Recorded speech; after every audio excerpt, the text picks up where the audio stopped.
Easy, how are we? Shawnee, come here. Uh-oh. These Romanian deadlifts. Yeah, what about them? What else? What are these Romanians, torturing people?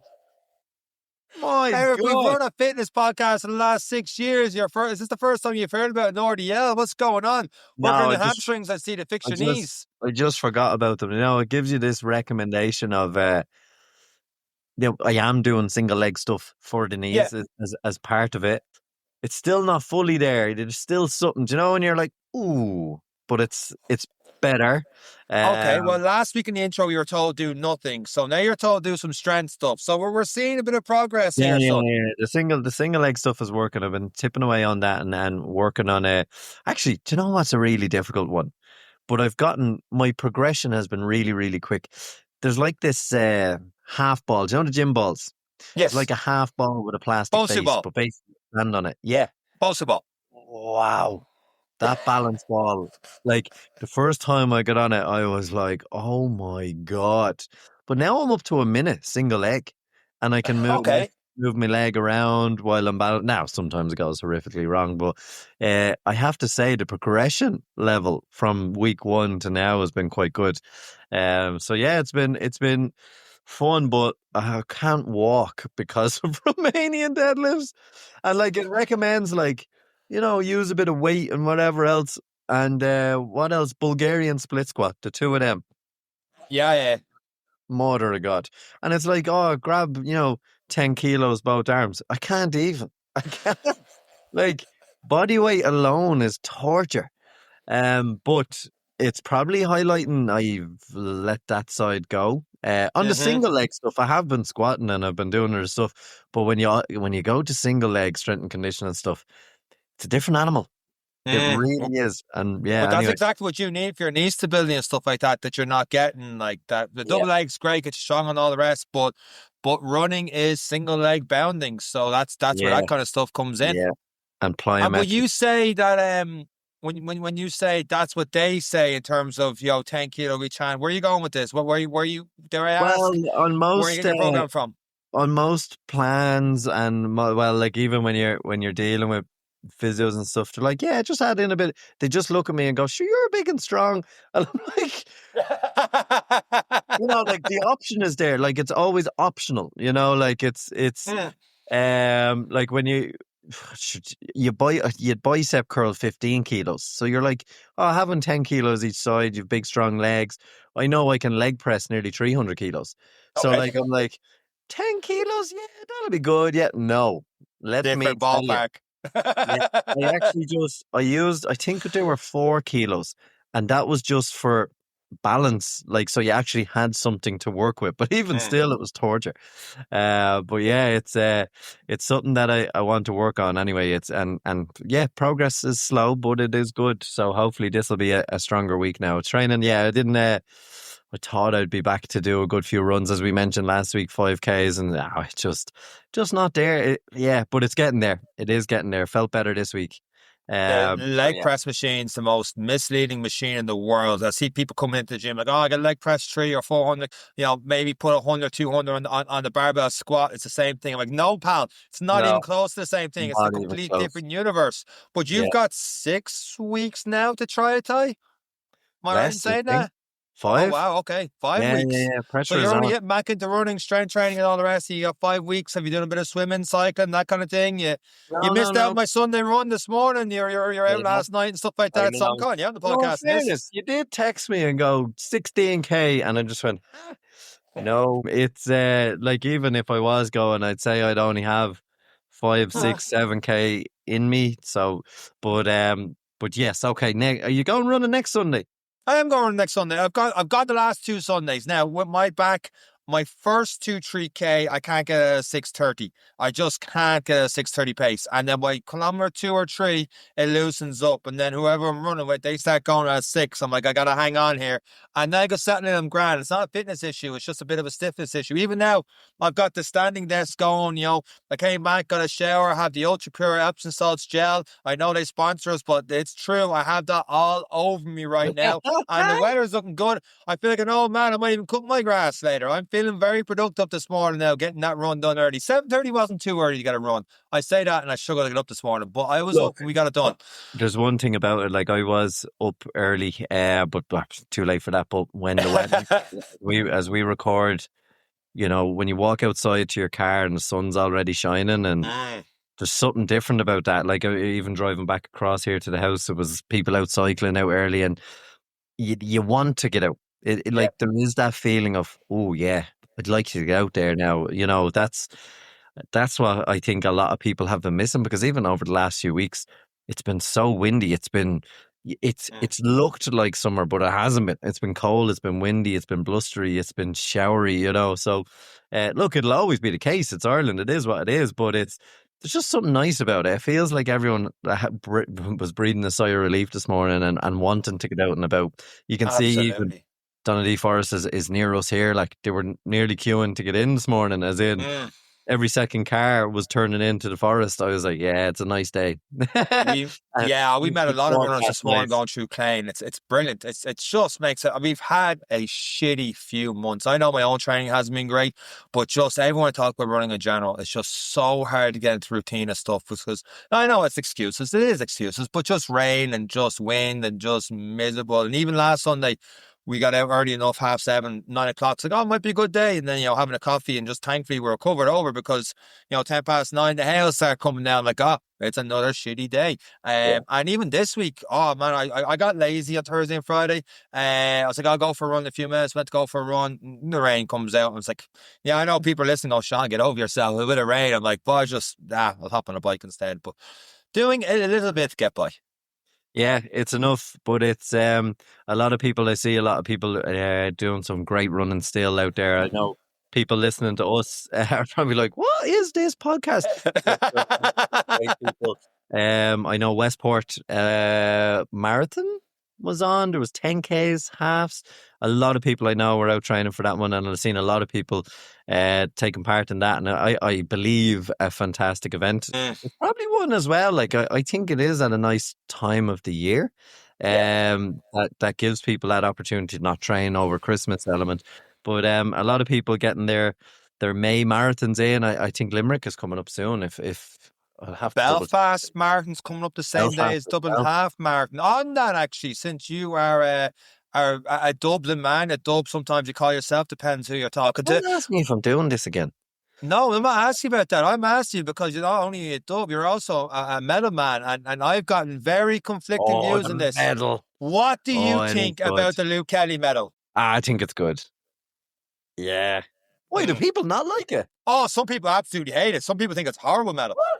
When I saw the initial reaction, loved it. But even talking to people in the gym, seeing some stuff online, people think it's a horrible looking medal. It's just a big head in it. And what's Luke Kelly got to do with running? Now, be honest, I could care less either way. But when I first saw it, I was like, that's a nice medal. Now, our first Dublin Marathon medal was Jonathan Swift.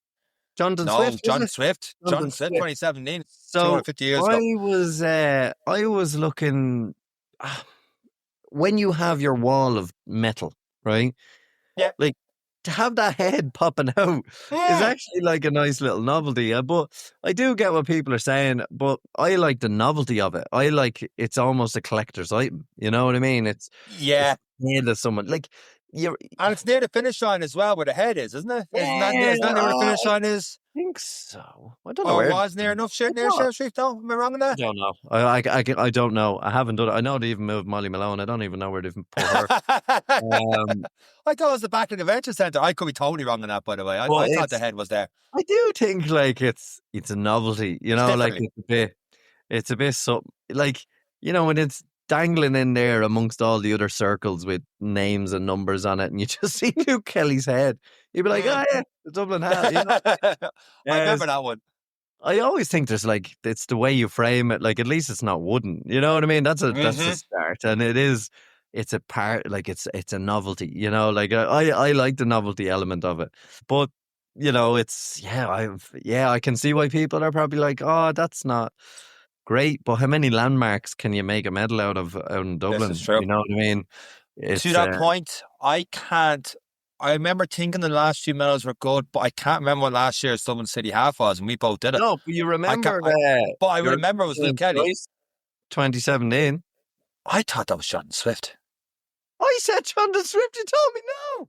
No, I play it back. You said James Joyce twice. I said no, Jonathan Swift. Moving on from medals. People can go back and listen to see who was right, or I might just edit that was right. But go ahead. To the point. To the point, you remember because of the novelty element of it. But like, if like in time, that could be. Yeah, I do see what people. Yeah, I do see. They're like, what does that have to do with running? And yeah, I do get it, but it's still a novelty, I suppose. Well, it was a landmark. What's a bridge got to do with running as well? Yeah, I suppose. Well, you run across it, don't you? Well, you might see Luke Kelly's head when you finish. I don't know. I can't. Might cheer you on. Might give you gel. Very good. What have we got this week, Sean? This week is a very interesting week. So people have seen the title, they know it's obviously nutrition stuff's going to go into it, but we get into something that I've been wrestling a lot with, barring injuries and stuff like that, is when's enough too much in terms of chasing the next distance, the next goal and stuff like that in terms of ultra running. How far do you go? 32 counties in 32 days. And I need to run. In this episode, we talk about trying to run the length of Ireland and different things like that. And I don't want to say the problem, but one of the things with social media is you see people doing these incredible feats and it's like, oh, I need to do more than just what I'm doing to get there instead of just going for. So myself, I years ago, and I feel like I'm living off it now. Once I did a 100-mile race, and I feel like, I should be going for maybe the Rio Kerry 200, or it doesn't count. Like, why would I do the Kerryway Ultra? No, I'm not doing Kerryway at all. But like, why would I do the Kerryway Light, the 60K to 100K when I've done 106? I should chase two. I should chase this. And maybe running for 4:48 is not doing it for me anymore. Maybe it should be on the hour every hour for 48 hours. And and I got all these different long 2 days. Yeah, I did 2,000 chin-ups. Maybe it should have been 3,000 chin-ups, and that should be go. And where does that stop? And am I just chasing it for clout for the podcast and social media? So I've been wrestling a lot of that kind of stuff, and we get into a great conversation with our next guest on these kind of things. And I don't know if you're the same. Maybe when you did the Ironman, what's next, that kind of thing, and you feel like you have to chase maybe you're not, but I do feel like, and we have touched on this with a couple of different guests in the past. But this one we get really detailed onto it, and I really, really enjoyed this conversation we got coming up. Yeah, it is, and I'd be lying if I say I don't feel the pressures of not going for a run because we have a podcast. It's very difficult to sit here and talk about running when you haven't been. So, like, I do feel the element of pressure of it, but again, hopefully moved into that stage of not stupid. Like it's you can't keep being. Or you have to get over injuries. You have to take your time, narrowing down the races. So instead of taking on the world, I think even you were surprised when I was like, "No, just this and this year," and you're like, "Huh?" It's you do, and that's a bad reaction on my end. That's why am I saying that to you? Like, you've got a shit ton going on outside this podcast and stuff right now. I'm like, and then you're doing the right and responsible thing. And feckin' hell, why am I giving you a compliment in the podcast intro when you just abuse me?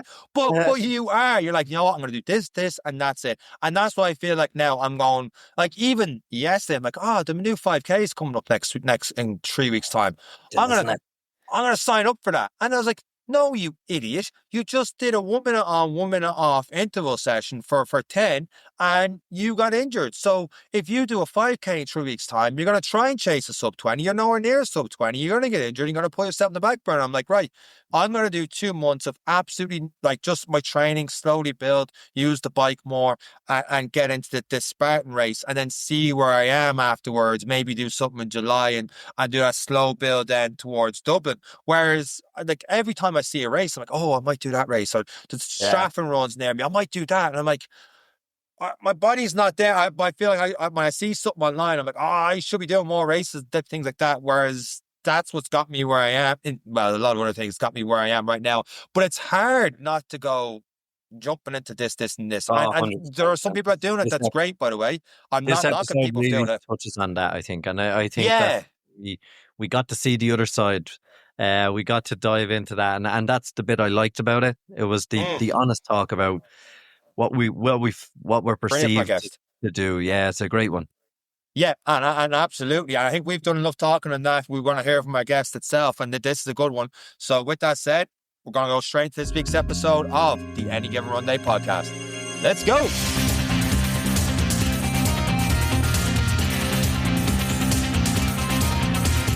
Our next guest on the Any Given Run Day podcast is a former fighter turned endurance athlete and entrepreneur who has ran 32 marathons in 32 counties in 32 days and is the reason Dublin Airport right now has a lot of hassle lately with sandwich bags filled with the white stuff. I mean the speed dust. Conor O'Keefe, welcome to this week's episode of the Any Given Run Day podcast. Oh, that was excellent delivery, Sean. If you were practicing that all day, boy, you just nailed it, man. That's all I was doing to drive my home. First intro he's gotten right in a long time.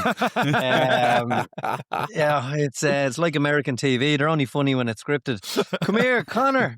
You're a fighter turn running. How? Yes. Usually it's a combination of the two, and running's part of the fighting. But what brought you into sport initially? Has running always been a part of your life? I'm 34 years of age. I feel like I've lived 68 years in that time in all the all the different sports and all the different experiences I've had through them. Like, you know, so I was like an overweight, kind of awkward kid, like all the way up into my mid-teens, you know, and I started like training hard just in the gym by myself. No clue what I was doing, like zero idea, like picking up dumbbells and just say, yeah, I'm just going to give this a crack, like, you know. And so I started training in the gym, was very much like, I just want to lose a bit of weight, be a bit fitter, that kind of thing. Like, you know, I remember my school had a charity run on and they were doing training sessions. So I was like, I'll give that a lash. And like, I spent more time eating packets of crisps now than I did outside running around the place. So I think after about 300 or 400 meters, I turned back. And they were gone out for like a 5 or 6K run.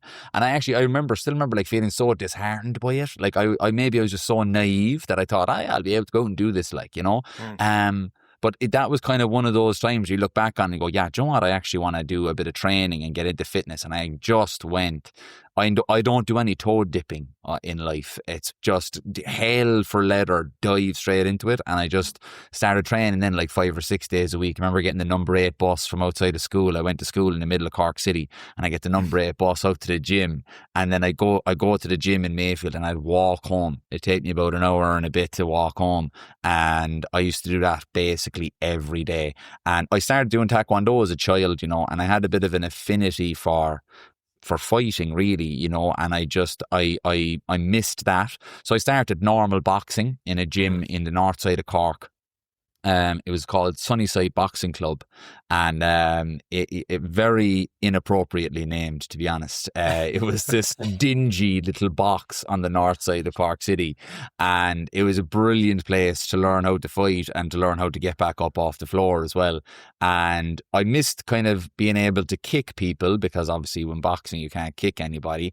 And so I said, John, I'm going to join Thai boxing. And I heard about this club, Siam Warriors Thai boxing club, on the north side of the city, up on Blarney Street. And I remember walking in there, man, and just being transported into like a Rocky movie.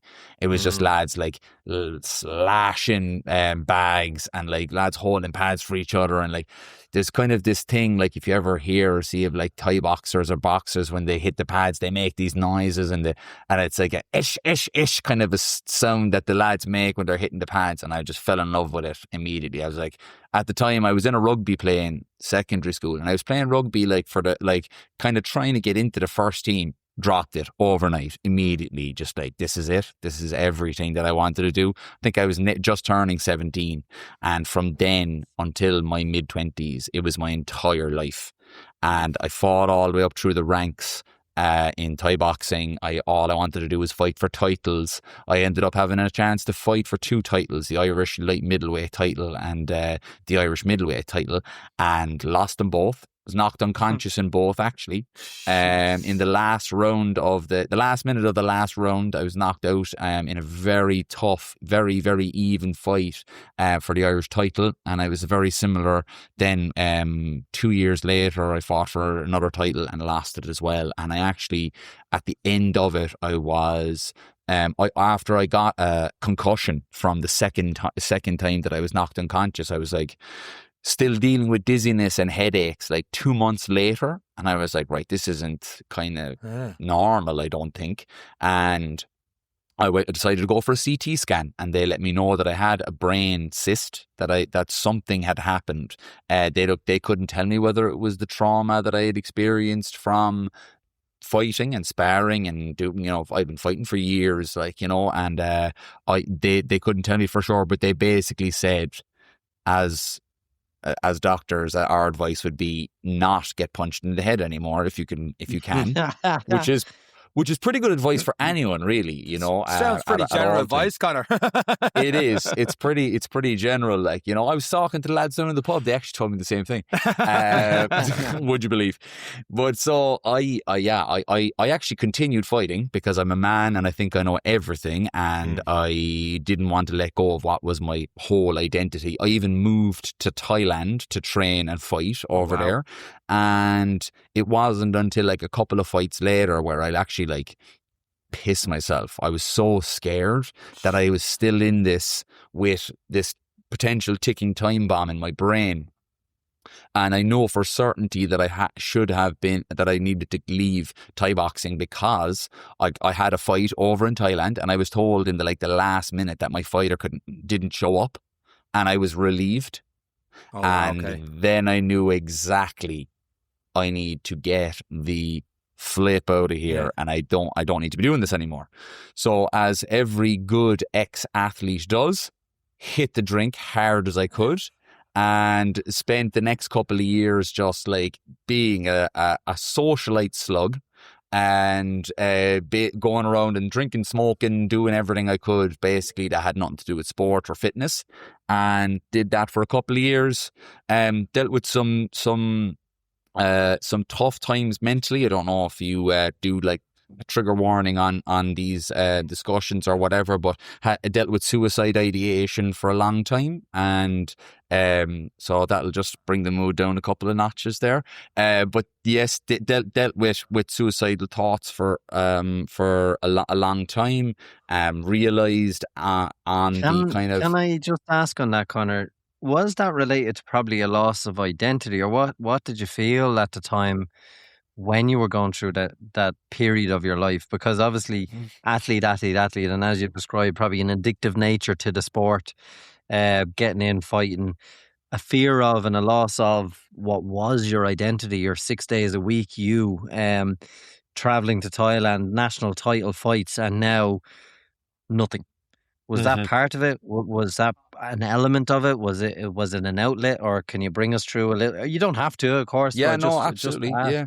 Oh no, I openly speak about this. I've kind of very much been on the kind of forefront of that run you were talking about, Project 32 with the 32 marathons. We did that for PA the House, which is the suicide awareness charity. So I felt like I've probably dealt with that since I was a child. Since I was, a very small child, actually, 8 or 9 years old, would have dealt with suicidal thoughts, right? And kind of kept it at bay throughout my life. And definitely having the fitness thing, I don't think that was a totally positive thing for me whatsoever. Getting into fitness and all that kind of stuff. Just like anything, if you become addicted to anything and you use it as a form of medicine too much, it's not a good thing. You should always have a control, I believe, some sort of a grasp on the relationships you have with external stuff, externalities. They should never define you. Your life should never drastically disimprove or improve because of them.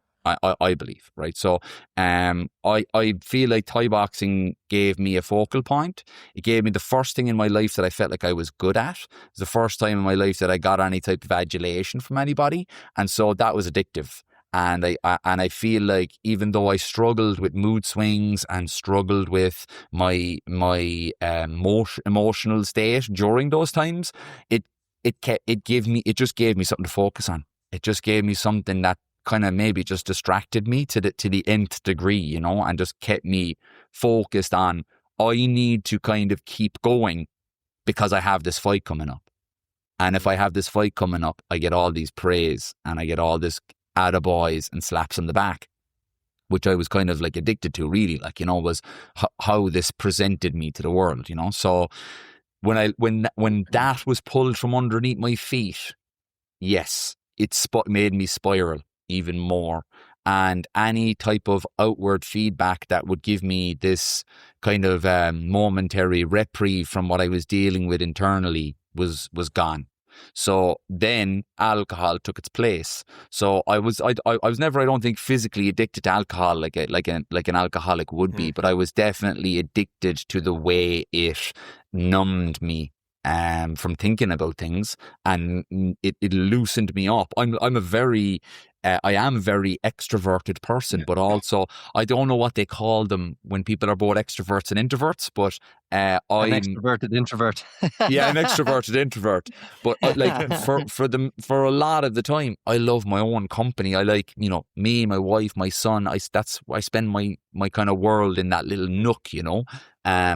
But like even when I would be out now and people would be drinking and I would be not drinking, let's say I'm training for a race, you know yourselves, like when you're kind of trying to be good, I would find that a bit like it wouldn't be comfortable, you know, for me. I would not like those situations. Bit of drink now, a couple of pints, I'd be the talk of the play. Like, would be talking to everybody, up doing everything, dancing on tables, you name it, be there. But the drink definitely allowed me to kind of quieten that little voice in my head, like, you know, because it was telling me kind of on a constant basis, like, you shouldn't be here, like, and you're not good enough, and people will be better off without you. That's the lies that it tells you, like, you know, when you deal with suicide ideation and it's kind of something that plagues your life. Like, I don't think I don't think it was kind of a thing that was always there with me. But what would happen was, and this is where, like, I even tried, I even got assessed for bipolar, because I would have such switches and mood swings. I don't have bipolar disorder, but I would have had such mood swings and such times where this switch would flick in me. Like, I could be in the middle of a session with the lads, drunk, in town, having a great time, and literally I'd go into my own head for a second and I'd leave, and I just wander around the streets and I'd find myself on the edge of a bridge thinking about it. Like, it sounds like the worst thing you could do is be in your own head, and yet you're in running. Do you know? And that's where me and Erica said plenty times we're in our, like, I know there's, you know, different persona stuff. It leads into running, and myself and Eric went through the same thing. Eric was high level football. I was never that high level football, but I found different sports and stuff and ended up in running, and still having that in the background, going to running and going on these long runs with that. And I don't want to say coming addicted to that, but you know, you got into ultra running and all the rest. Was that still there?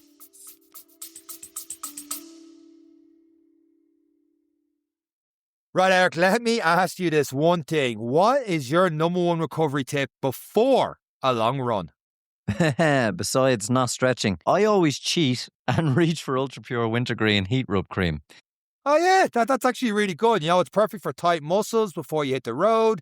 All you have to do is just massage into your calves, your hamstrings, even your shoulders, and you'll feel that heat kick in straight away. By the way your body is, Sean, you're definitely buying this stuff in litres. But it delivers fast-acting, non-greasy, targeted warmth right where you need it most. And it's not just about the heat, Sean. It combines wintergreen, rosemary oil, juniper berry, and caffeine powder. So when you're feeling tight, aching, or just ready for your next run, Ultra Pure Wintergreen Heat Rub Cream is a must-have addition to your warm-up routine. Trust us, your legs will thank you, and it's easy to carry in your sports bag. Elevate your everyday with Ultra Pure. Shop online now at ultrapurelabs.ie or find it in your local pharmacy or health store. By listening to this advert, you are supporting Irish businesses and this podcast. Let's get back to the episode. Yeah, so I when I started running, I was really like, I was crying for help, right? Without even knowing it. I wasn't actually talking to anybody about what I was going through. I'd chat to my mother every now and then, which I don't think she ever knew the full extent of it. I was living with my mother at the time, like, you know, my kind of mid to late 20s. And I would chat to my mom about it every now and then. But what I was actually trying to do was like, certain times it was an outlet for punishment. for myself when I would run, and I'd keep on going and going and going. And that's why I really got into the ultra stuff straight away, because it was like, I had this ability from Thai boxing, because it's such a brutal sport and it takes everything out of you to prepare for a fight, that I kind of had this ingrained ability to just keep going. And so, yeah, it gave me the opportunity to be on my own, and I'd always listen to music, because that would be my distraction. And I got into like these kind of almost numb flow states with running, where like hours would pass and I just wouldn't even know.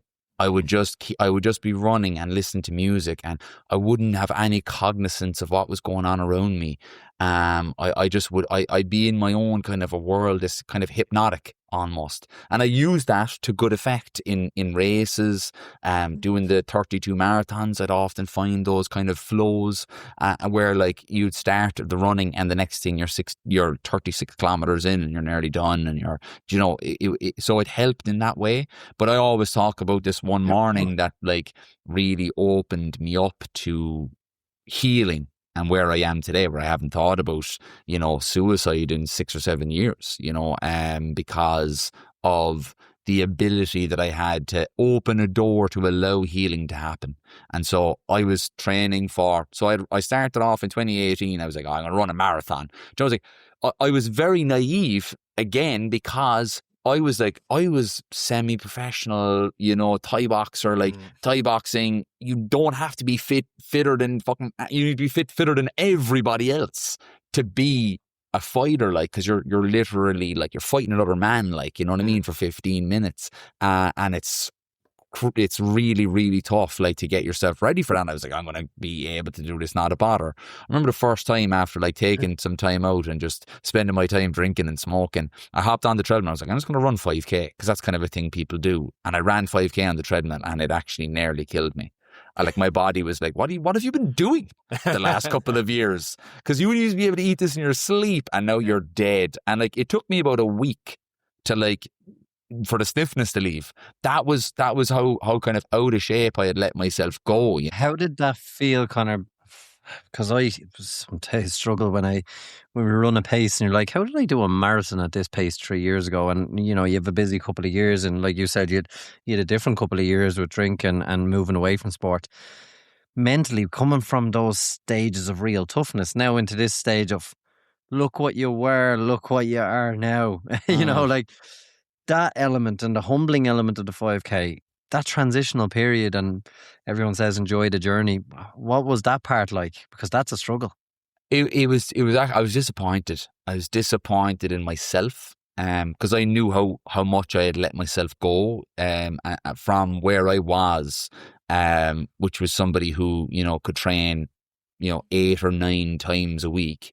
Double days, all that kind of stuff, hill sprints, sparring, bag work, pads, the whole 9, like, training in a proper training camp, like, to go into this.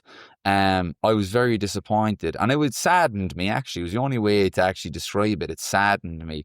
But there was this little bit of me that was like, I want to do it again, and I want to see see if we keep going with this. And I think I was crying out for a bit of routine and a bit of a commitment to something.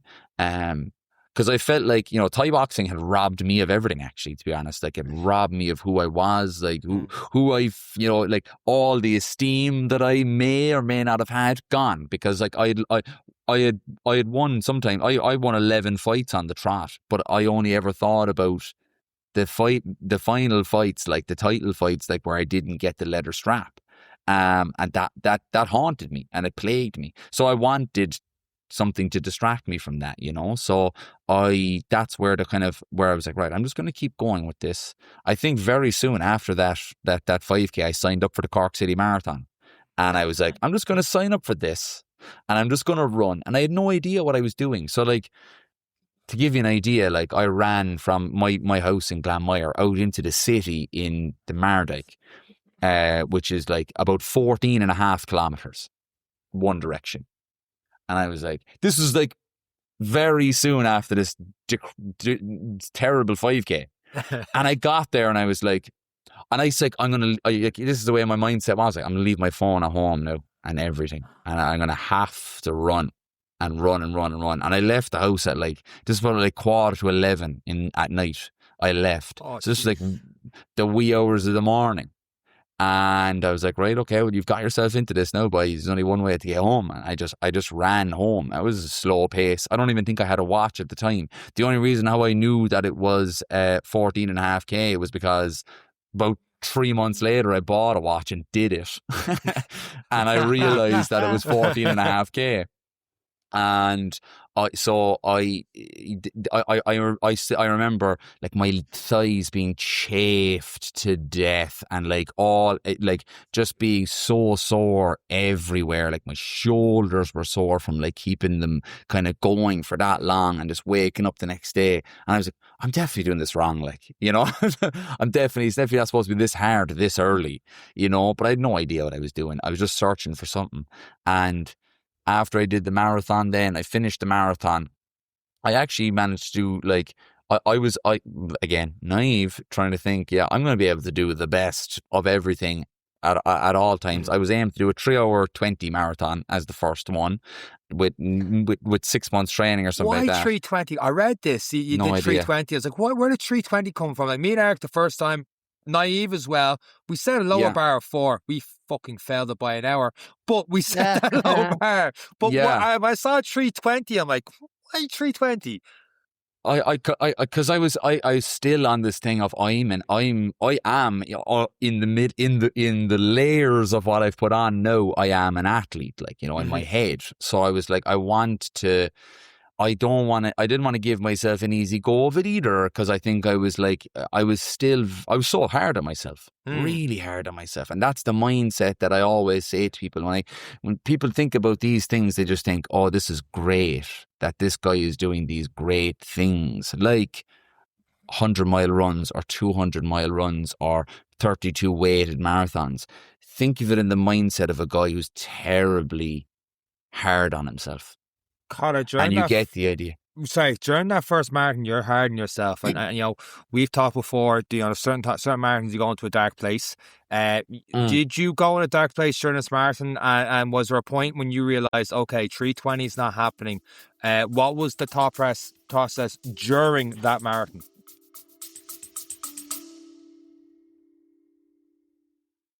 Hydration is key to fueling endurance performance. Perform Nutrition's Electrolytes Plus sachets have been specifically designed to fill the need for advanced hydration for athletes. With 1,000 milligrams sodium, all essential electrolytes, and 2,500 milligram performance blend made up of glutamine, taurine, and coconut water powder, one sachet will replenish and revitalize your hydration. Using natural flavors, natural colors, no added sugar, and no added fillers, each sachet has a sweet and lightly salted fruity flavor and comes in either mixed berry or citrus. Informed, sport tested, and trusted by Olympians such as Kate O'Connor, world champion boxer Aoife O'Rourke, and pro triathlete Nikki Bartlett, and many more elite athletes. Trust Perform to fuel your excellence, and by listening to this advert, you are supporting Irish businesses and this podcast. Now let's get back to the episode. I didn't even know what pace I needed to do, Sean. That was Sounds like my marathon last week. Final corner. Shit. I was just like, I'm just gonna fucking run, and that's it, and that's all. I didn't even know if I was off pace or on pace. I think I went out with the 3-hour pacer. That's actually. I'm deadly serious. So I went out with the 3-hour pacer, not even knowing. It's like, who are these boys with the balloons? I had no idea that there was pacers. I had no idea what the pacers were for. You know, nothing.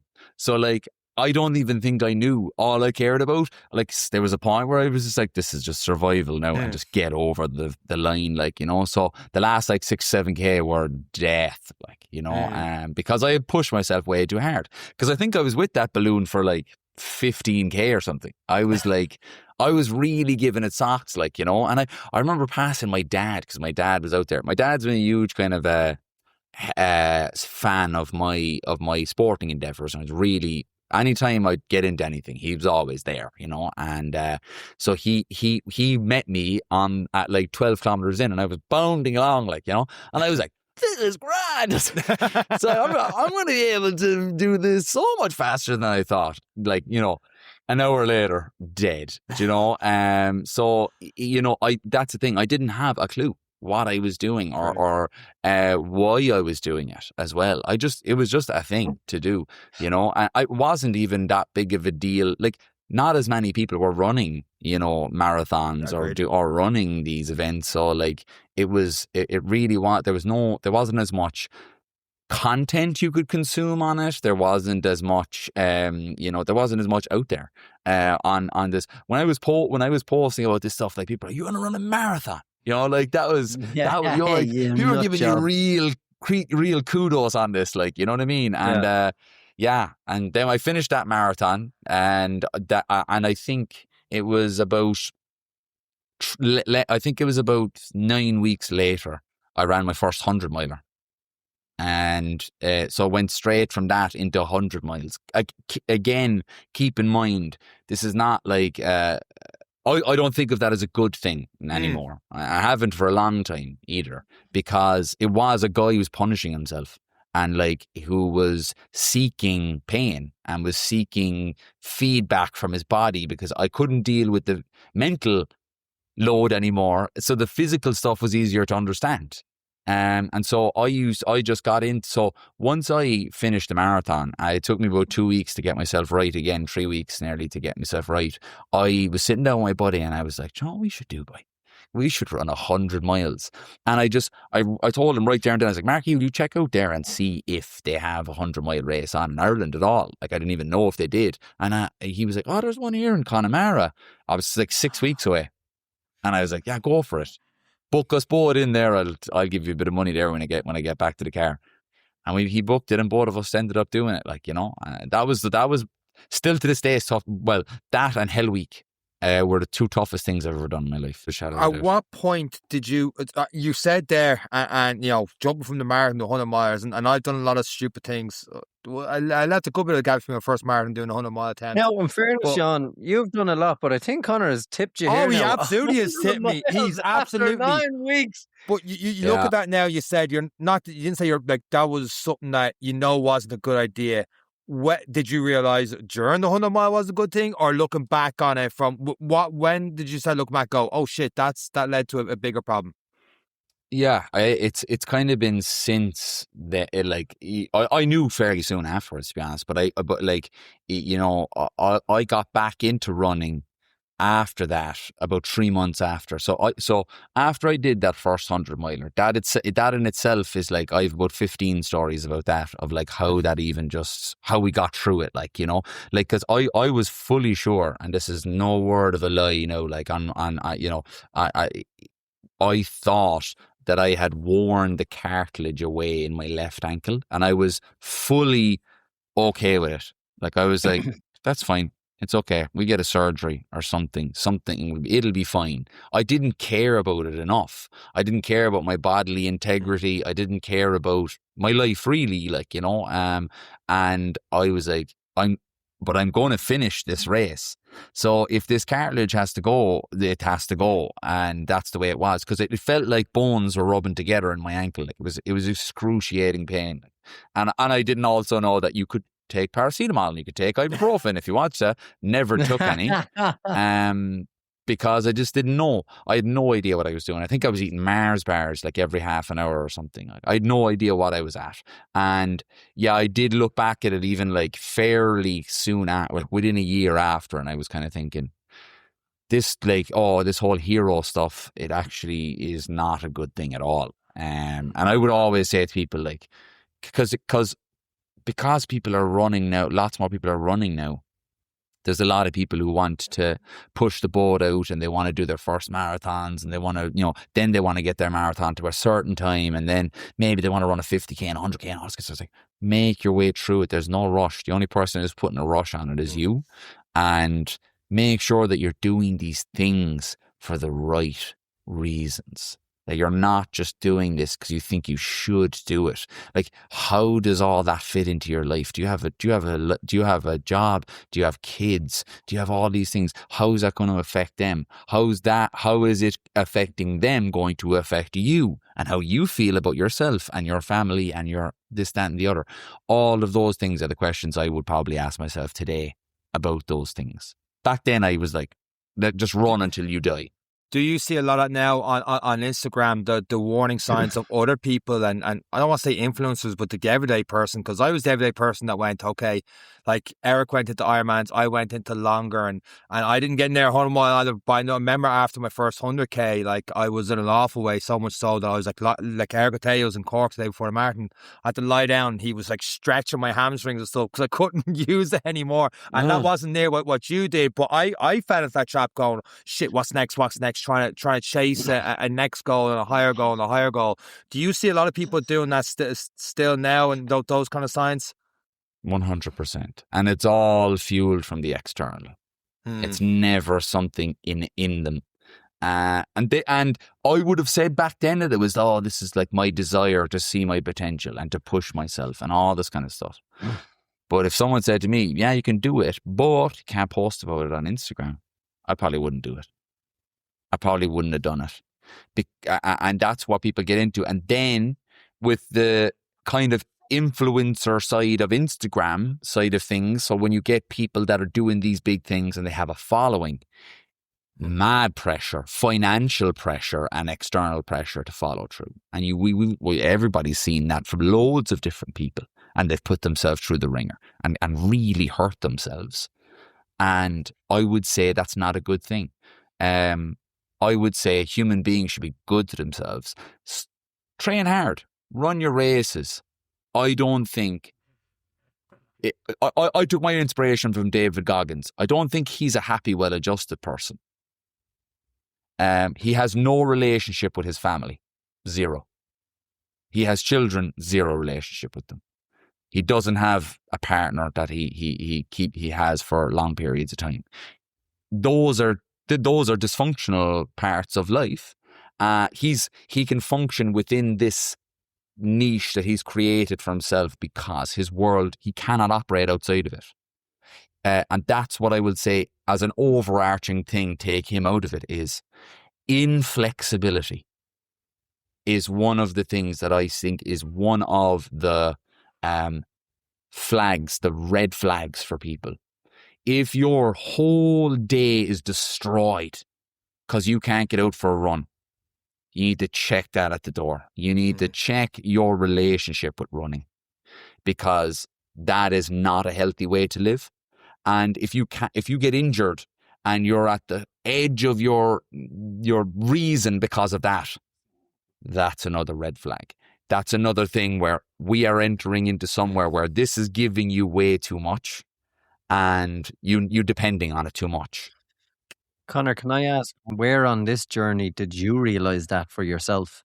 Because where I came across you was, and based on what you said, that you came back from, and this is the first time I saw your stuff on Instagram, was from, correct me if I'm wrong with the phraseology here, from hip surgery to running the length of Ireland. Yes. That's punishment Absolutely. from recovery. But at what point in your journey did you go, Conor, hold on here a minute, there's more important things? Yeah. I will tell you exactly, that was the wrong thing for me to do.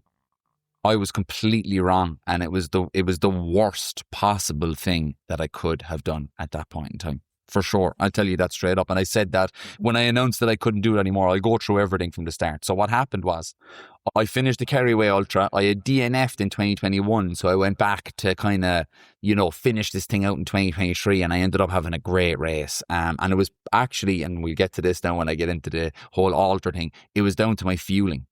And it was because I had developed the prototype of Speed Dust, and I actually really helped me where I had an incredibly patchy training block. But and with the proper fueling, it just helped me get through it. But anyway, I got at the other end of that. I had been suffering with a hip injury since I started running. I had hip injuries while I was Thai boxing, and obviously you're kicking, you're stretching, you're moving your hips in mad ways in Thai boxing. It was definitely damaging them, My left hip had always been at me throughout my whole time running, like would sideline me for months at a time. And after I finished the Kerryway Ultra, I started to run again because I was like, I want to do another race or whatever. And it was excruciating pain, like pain in the hip I had never had before, completely locked up where I was walking with a limp. And I was in really bad rag order. And so I was like, right, I need to get an MRI, got all that, told that by the surgeon, you need this type of surgery, bang, bang, bang. I got the surgery. But there was about 8 months before the surgery where I couldn't really run or do anything. And I felt like I had felt when I left Thai boxing first. I had allowed this idea of me not being good enough to creep in. And who am I without running? And who's Conor? If I'm not the running guy trying to push myself all the time, and by the time I had gotten to surgery, I was on a really low ebb. And it was, I had thought, because I was in such a great way of managing my emotional and mental state, really, really thought I was like, I've everything sorted out now. But I was running. So it was helping a bit. And it was giving me just a little bit of that feedback that I liked. It wasn't completely controlling everything like Thai boxing was, but it was definitely giving me a little something. And so when I had that time sidelined, it was kind of, it had given me this opportunity to kind of get into a bad frame of mind. So by the time I had finished the surgery, I was like, I need to become relevant again in my own head. No one's waiting on me. No one cares, because they have their own lives going on. But these are the lies your mind tells you, that you need to do these things, right? So I said, I'm going to run the length of Ireland within a year of having hip surgery, which was terrible, really, to be playing about it, right? Not a good idea, and I would not in a million years give that advice to anyone, ever. And even back then, I wouldn't have. But because it was me, I'm going to give myself this get out of jail free card. And I'm going to allow myself to put myself through this torture. And I in a very short period of time, from having an arthroscopy, which is they shave loads of bone fragments off of your hip and your femur and all this kind of stuff, and shave all that down. They clean all the torn cartilage around your joint and all this kind of stuff. And from there, I was running 50, 60K runs within 6 or 7 months. I was up running 60K runs, 50K runs, and really training really hard until, and I say no, incredibly luckily, I burst scarring in the surgery hip. So basically what happened was I had scarring, which are these little strands attach themselves. So when you go through this surgery, your body's just scrambling to get you back together again, and it can create this scar tissue in around the joint. It's not a good thing. Sometimes it actually means a second surgery, where they actually, no matter what you do, it won't ever loosen out again. So you actually have to get them to go in and snip the scarring again. But I actually trained so hard that I just snapped it and just burst the scarring in my hip on a 50K run. I was trying to do 5 50K runs in 5 days, right, at the time. Conor. And I was midway through the third one.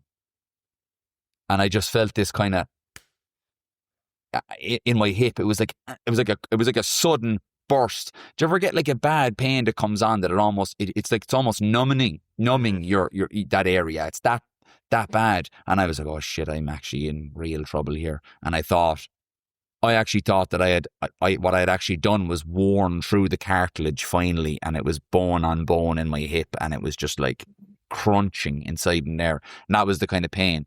So I booked in with my surgeon again, told him what I'd been up to. He wasn't very happy with it. And he said to me, he was like, Conor, your hip is actually okay. The hip joint there there's no extra wearing that we can see. There's a little bit of thinness here on the bottom lip of my hip. But other than that, your hip is doing pretty good. It's shallow. So there's a lot of the cartilage has been worn away, but it hasn't deteriorated anymore since you've started. Luckily. What has happened, because he's looking at the strands of the other strands of scarring, you burst some scarring and it's bleeding now into your hip joint. And that's causing you to have this pain and discomfort right now. And he said, I think you have a lifetime of running ahead of you. if you do this running the length of Ireland, you will have a lifetime of running ahead of you with one real hip. You will have a fake hip. And that's just was the way this it the goes. come to Jesus moment? Was this the This was was this the moment you realize external factors? Because in fairness to you, and we have a podcast for 6 years and we put ourselves out there and we failed miserably.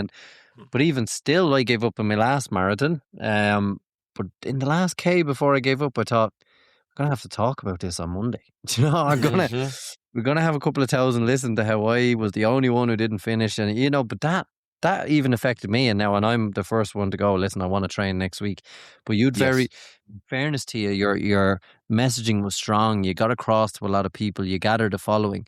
There was a lot of external pressure there, but it was the point you said, you know what, enough's enough now. Yeah, I was doing it for the wrong reasons, and there was people there that had said, you're not going to do it. And I'll say this right now, they were absolutely right, dead right. And I should have been listening to people. I should have been listening to others that were saying, you could not do this, if you wanted to. You don't have to do it. But yeah, I had let kind of external pressures creep in as well. And yet there was, and this is honest to truth, I did really want the adventure of something that long again. And I love that. I love that element of ultramarathon running. It is an adventure, and even doing the Kerryway Ultra, running around the Kerry Mountains at night and stuff, it's just beautiful, and it does. I don't know what it is. It's very difficult to explain, but I really did want that again. And I wanted I wanted some of the tough nights, and I wanted to crawl through hell again a bit and all this kind of stuff. But a lot had happened to me in life in those couple of years. I'd had a son, and I got married, and I've, this new business, and I realized that I have everything I need is in my house on a typical Tuesday evening. That's all I need. My son, my wife, my dog inside my house. That's everything I need. And that was one of the most freeing things I've ever realized in my life, was that no matter what happens, if I could end up in,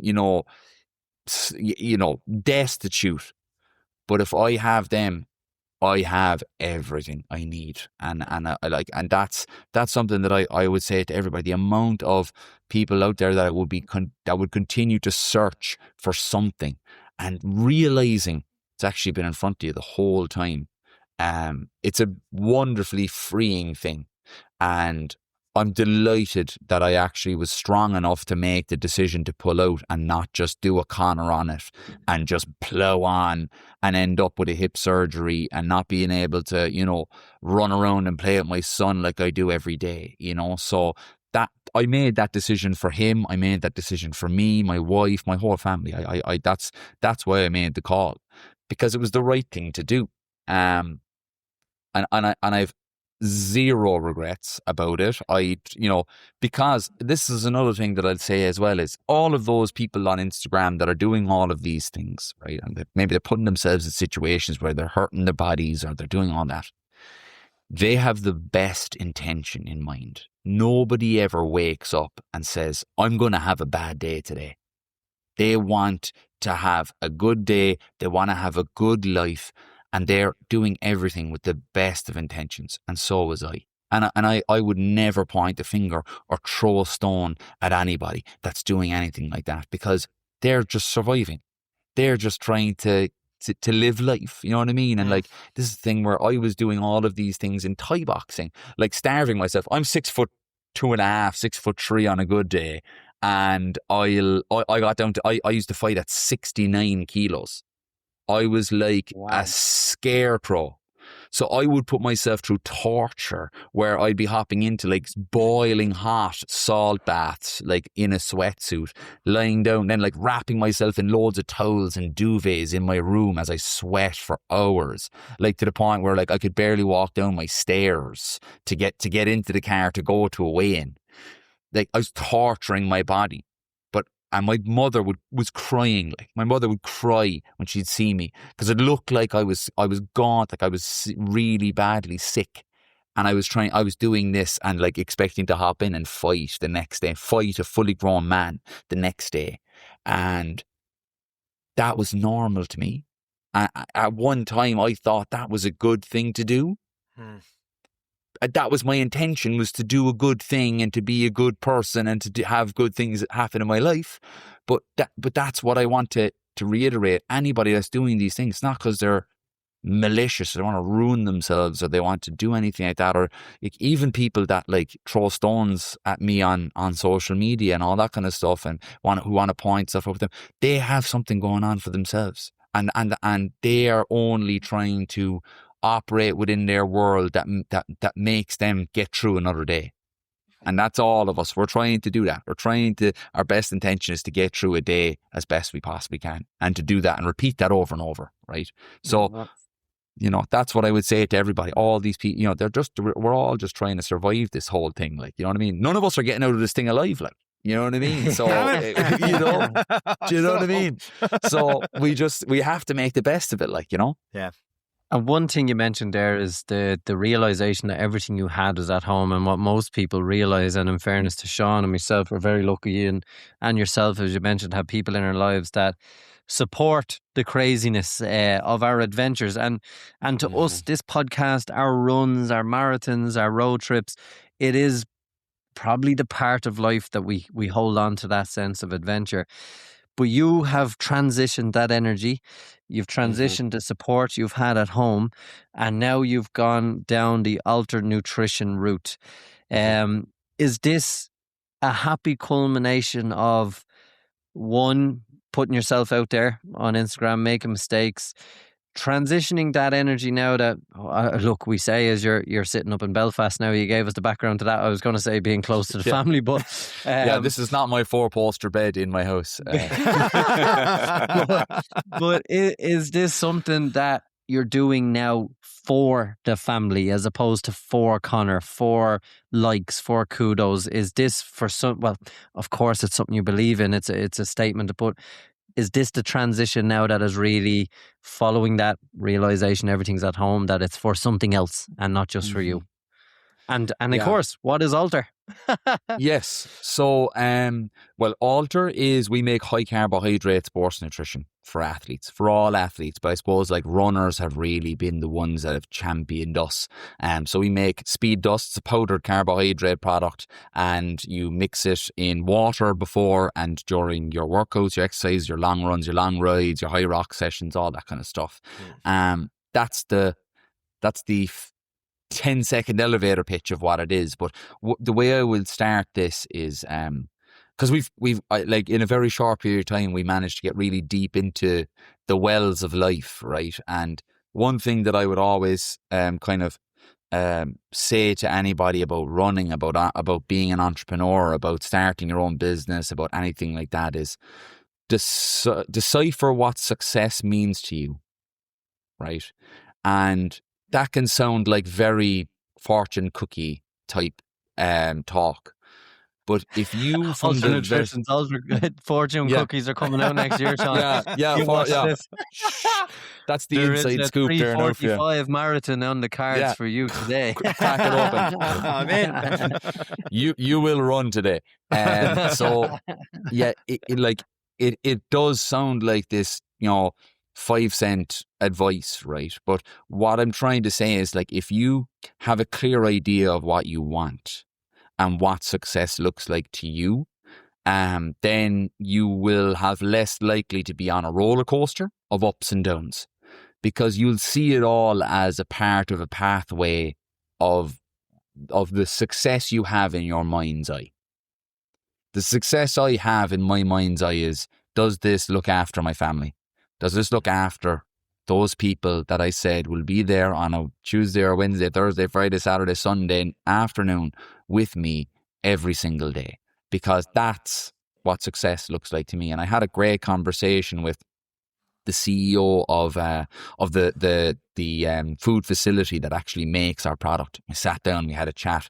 He's about 30 years older than I am, like, and he sat down with me and he was like, you know, he knew that we were having great success here and great traction. We're putting in bigger orders with him all the time. And he said, and I said to him, I actually asked him, I was like, look, I'm going to do a seed round for investment and bring on people. And he goes, why would you do that?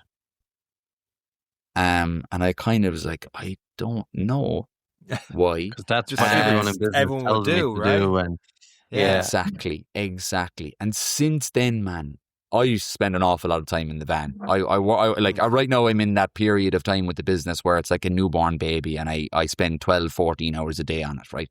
And I'm hoping I'm not going to be in that place. I don't think it's a virtuous thing to, I know that it seems like a virtuous thing online to, you know, grind and do all these things. But that's not the way I want to live for the rest of my life. But at this period in time, it's a means to an end, right? But I'm spending an awful lot of time in the van. I was thinking about what he was saying. About, you know, why would you go and do that? And he kind of said to me, he's like, Conor, if your want and desire, I'm not a flashy person. I don't spend money on flashy things. I don't care what I drive. I don't care anything about like that.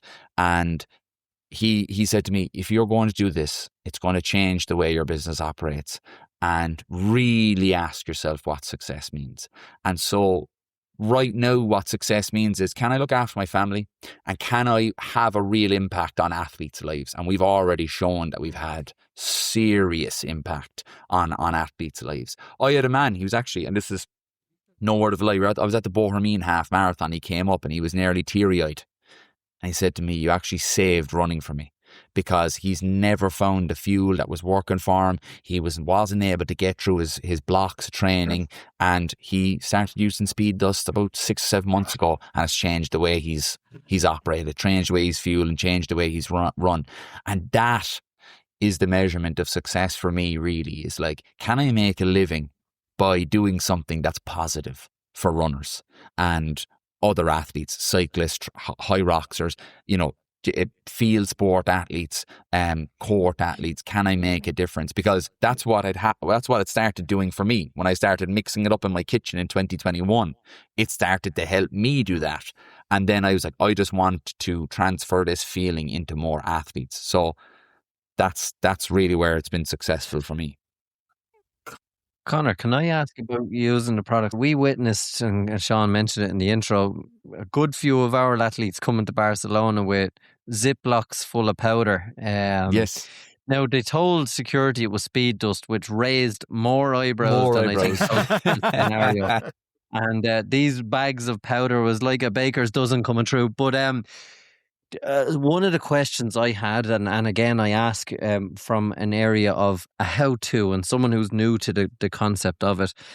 You mix this and you carry it with you in water. I know the gel, the concept of the gel is it's small, it's compact, it's lightweight.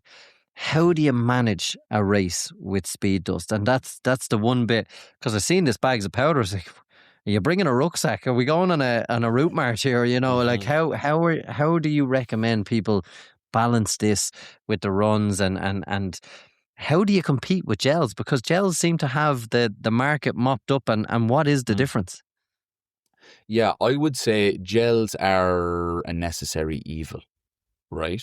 For multiple reasons, right? I would say to people just about the weight side of things, and I say this and everybody's eyebrows kind of raise and they give me a bit of a wry smile when I talk to people. It's like, yeah, gels are lighter, but they're going to be very heavy when you still have them at the end of the race because you weren't able to take them.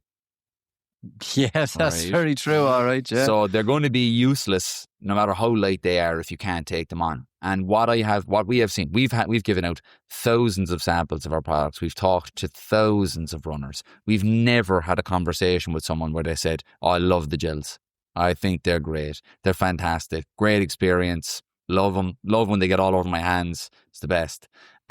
So really what I took was my own experience with gels, which was a case where anytime I ran a marathon, I could get 4 gels in maybe I'd get a 5th in, right? And that would be the most that I could get in. So the last like 10 miles, I wasn't even taking anything. I wasn't even able to drink from the water stations. My stomach was just in that much of a rag order, like, you know. And I think it is an imperfect solution to the problem.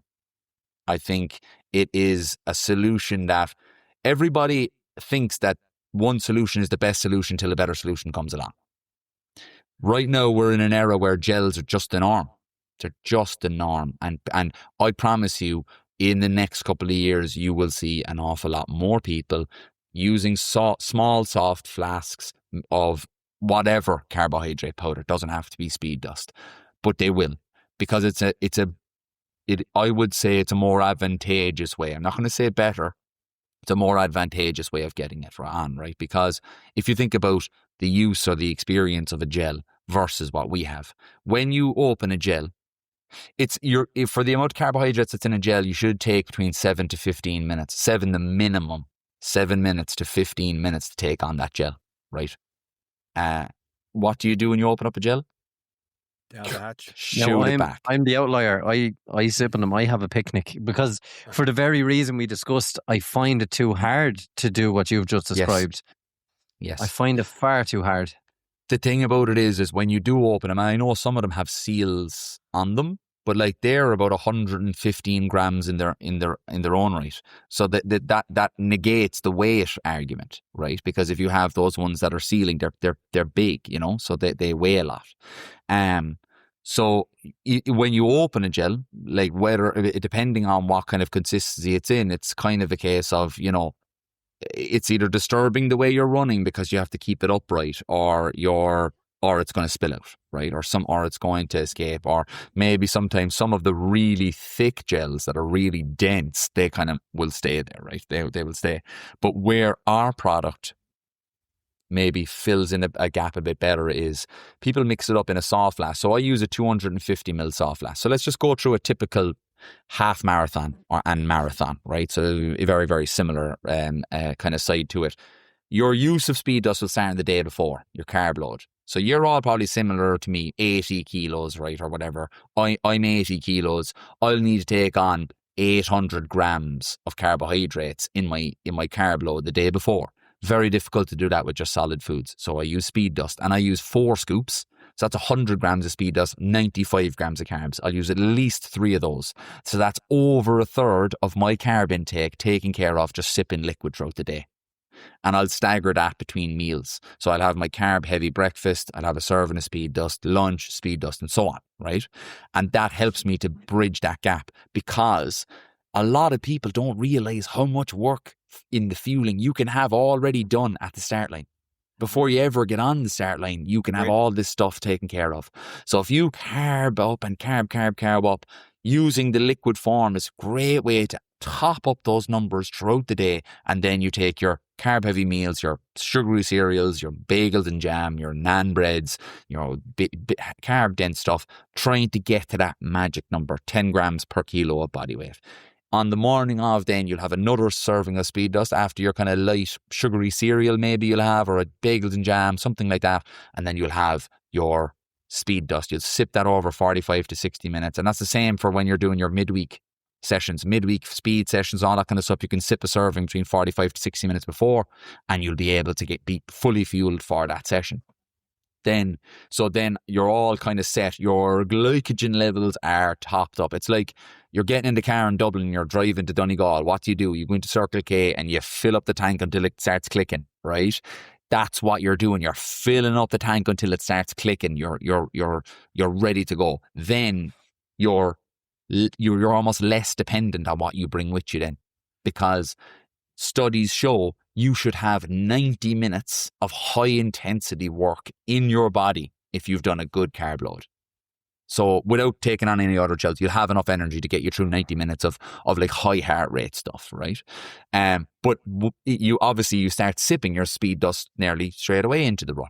And the good thing about it is, and we're actually getting our own 250ml soft flask made with a little lock. So you put it in your mouth, you kind of bite it, twist it aside, you bite your nozzle, and then you just lock it then that way by just twisting it, because then when you're taking it in and out of your pockets, it's not, you're not mistakenly squeezing the nozzle and getting stuff all over your shorts and that kind of stuff. It's locked in place. And what it allows you to do is take tiny, almost insignificant mouthfuls. But what it's like the tap dripping. They say a dripping tap will waste bathfuls of water. You're just taking those tiny, seemingly insignificant mouthfuls on quite often, and you're getting through that 250 mils over the period of an hour. So that's like 3.5, 4 mils an hour. You know what I mean? 3.5, 4 mils a minute. So it's nothing.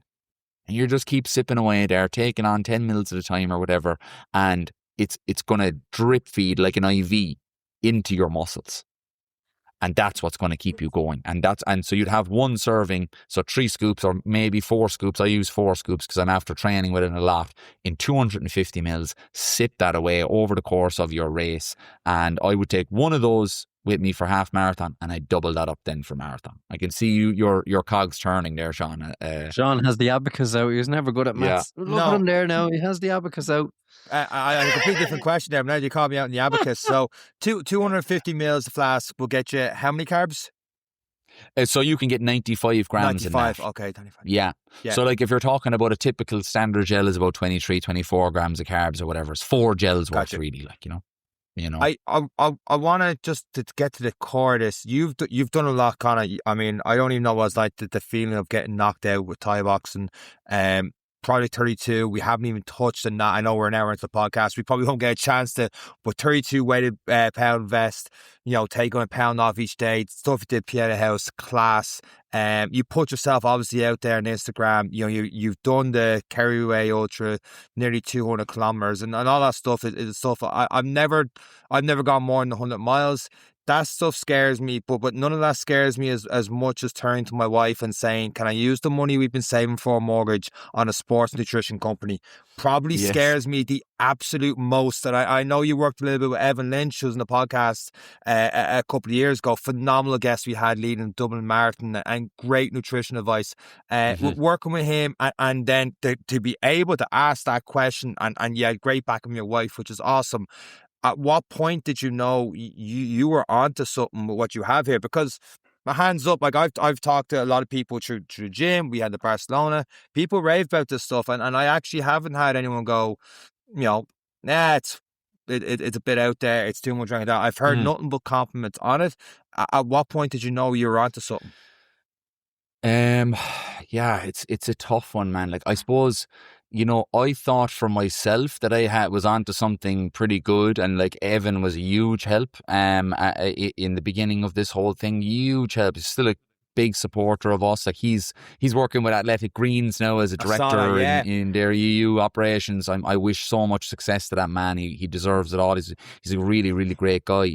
So I went to me and my wife, like so many other people, like, just struggling to make everything work out financially, like, pay rent, heat, electricity, food, trying to get all of these things paid every month and not have it, and really have nothing to show for it.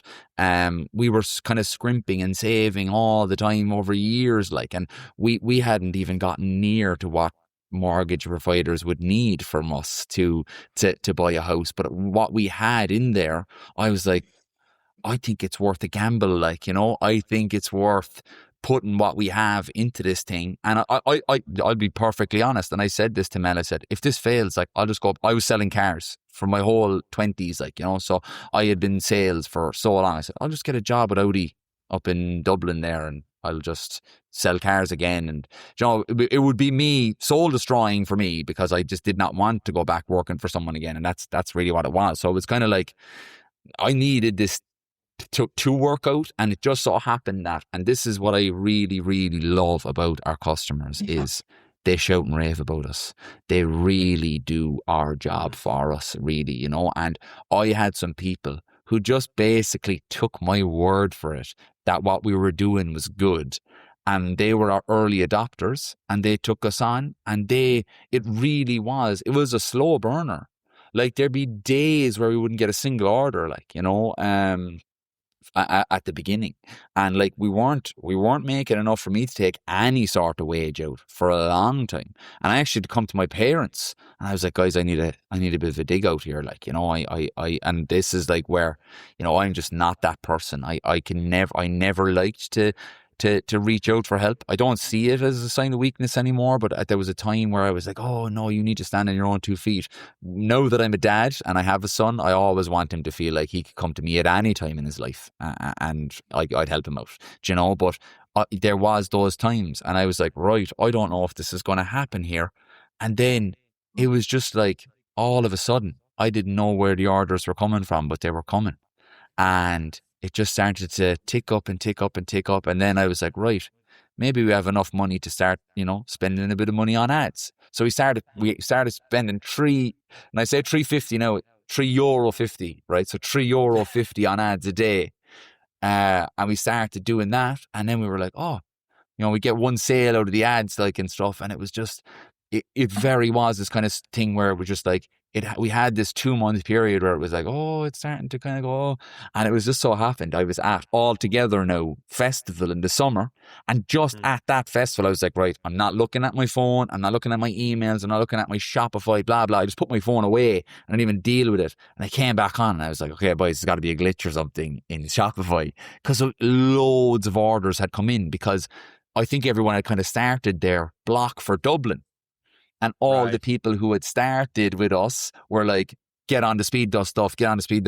And yeah, it's just been it's been a mad whirlwind from there. Really it has. And I want to reiterate, we're here because of our customers. If you don't have anyone that actually, you know, buys your product, and also people that don't rave about it. And this is the thing about fueling, is if something works for you, it's like a pair of runners as well. You know, like if you got a pair of runners, you will say to them, boys, you know, you need to get on these shoes because they are unreal. You'll tell everyone about them, like, because runners like to talk about that stuff. They like to help out their club mates. They like to talk about these things. They have WhatsApp groups, and it can spread like wildfire. And I will also say, I knew exactly the same amount that anybody else knew about setting up a business like this. I knew nothing. It took me like 14 months, I think, to go from having the idea to holding a bag of speed dust.